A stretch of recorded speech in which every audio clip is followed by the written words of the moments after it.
മഹാത്മാഗാന്ധി കുടുംബ സംഗമവും ഉന്നത വിജയം നേടിയ വിദ്യാർത്ഥികളെ ആദരിക്കലും നടന്നു. മണലിത്തറ വാർഡ് കോൺഗ്രസ് കമ്മിറ്റിയുടെ നേതൃത്വത്തിൽ നടന്ന കുടുംബ സംഗമത്തിൽ വാർഡ് പ്രസിഡന്റ് ബൈജു ഐനിക്കൽ അധ്യക്ഷത വഹിച്ചു. KPCC സെക്രട്ടറി രാജേന്ദ്രൻ അരങ്ങത്ത് ഉദ്ഘാടനം ചെയ്തു.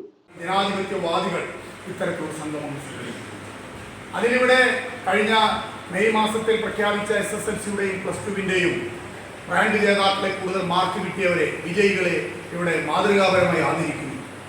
കഴിഞ്ഞ കാലങ്ങളിൽ ഈ പ്രസ്ഥാനത്തിന് വേണ്ടി ജീവിതകാലം മുഴുവൻ ദേശീയതയിലൂന്നി കോൺഗ്രസിന്റെ പതാകവാഹകരായി ഗ്രാമാന്തരങ്ങളിൽ പോരാട്ടം നടത്തിയ സീനിയറായിട്ടുള്ള വലിയ ഇവിടുത്തെ ഏറ്റവും പ്രധാനപ്പെട്ട കോൺഗ്രസിന്റെ എനിക്കൊക്കെ മുമ്പേ നമുക്കൊക്കെ പിറക്കുന്നതിന് മുമ്പ് ഈ പതാക പിടിച്ചവർ ഗാന്ധിജിയുടെ ആദർശങ്ങളിൽ ഊന്നിക്കൊണ്ട് കോൺഗ്രസിന് വേണ്ടി പ്രവർത്തിച്ച ഒരുപാട് പേരെ ആദരിക്കുന്നു.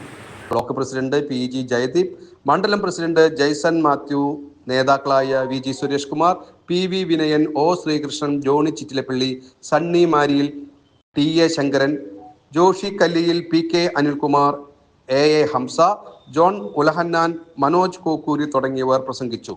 ചടങ്ങിൽ മുതിർന്ന നേതാക്കളെ ആദരിക്കുകയും മികച്ച വിജയം നേടിയ വിദ്യാർത്ഥികളെയും ആദരിച്ചു. സ്നേഹവിരുന്നും നടന്നു.